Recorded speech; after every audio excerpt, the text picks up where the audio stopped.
qua chứ. Em tô từ từ lâu mà.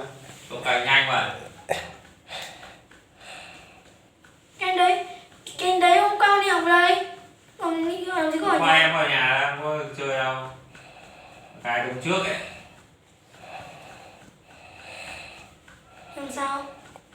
Sao lại cài chơi, bố làm sao? Vậy thì lớn nhanh lên xong rồi tìm cái roi cho bố nha. Nào. Cho thì làm sao luôn, thằng gì nữa. Chưa biết thì làm sao, thằng gì. Quanh quanh này. Chơi gì vậy? Chào bố. Tôi đang quay về ăn lươn. Lên mình có việc gì mình mua gì? Nãy là 2, 3.